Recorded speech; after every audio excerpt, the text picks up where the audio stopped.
Hi, this is Teancum, aka Jizz Dump Power, aka Kenneth Hister, aka Princess, aka Little Bit. And today I'm going to tell you the story of how Black Sabbath ate black people back in the 80s. Okay, first thing you need to know is in the 50s, 60s through the 80s, there was this thing in South Africa called apartheid. And it was a very bad thing, and it was very racist. It was a lot like segregation in the South, except it was a lot worse, alright? You should Google that. Nelson Mandela was a big deal and all that. He was in prison for like 40 years. It sucked. So, in the 80s, Black Sabbath get an offer to play South Africa. And it's not very popular to play South Africa in the 80s because of apartheid. So, in fact, Daryl Hall turned down $3 million to play apartheid.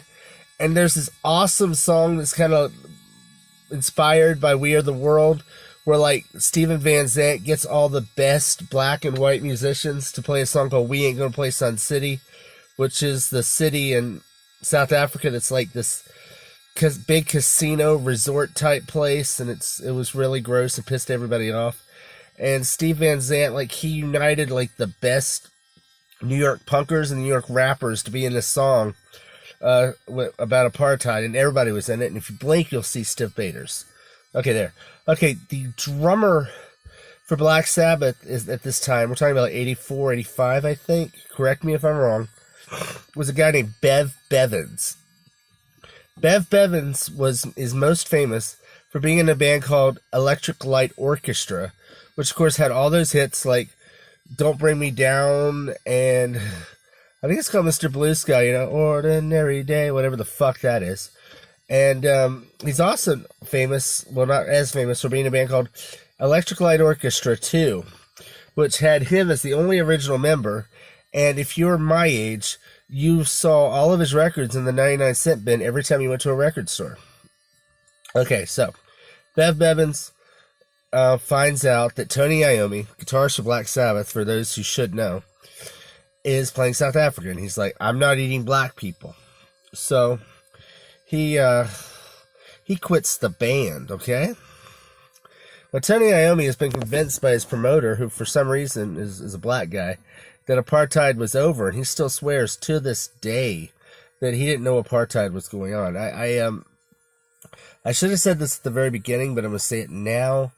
Black Sabbath, as far as I know, have always had views on race that were progressive for their time, and recently Tom Morello took a picture of himself with his mother, who he claims is also an activist, holding his and she's wearing a t-shirt that says Black Lives Matter, and it's modeled after the Black Sabbath Master of Reality cover. And I'm wearing it right now, but you probably won't be able to see it. It looks like that. So anyway, so Geezer Butler, the bass player for Black Sabbath, which you should know, messages him on social media and says, "Great shirt, great mum." And then Geezer, with, I don't know with who, but on Black Sabbath's website, has the shirt up for sale with all money going to Black Lives Matter Global Network, which is awesome. Geezer's one of my favorite bass players and inspiration. And I hear he's also a cool guy. There's also a story about how he punched an anti-Semitic in the face. Yeah, I'll just tell that real quick. Yeah, he was coming back from his sister-in-law's funeral, and he's Catholic, and his wife's Jewish.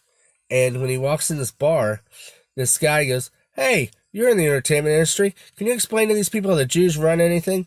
And Geezer just punched him right in the face. And if you like vegans, he's been a vegan since 80 and a vegetarian as far as anyone can remember. If you like Tom Hanks, he and Tom Hanks watch soccer games together, or at least they used to. But back to the point.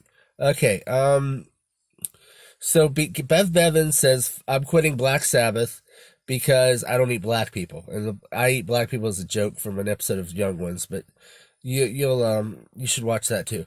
And so the guy that plays drums is a guy named Terry Chimes. They hired Terry Chimes to play drums for Black Sabbath.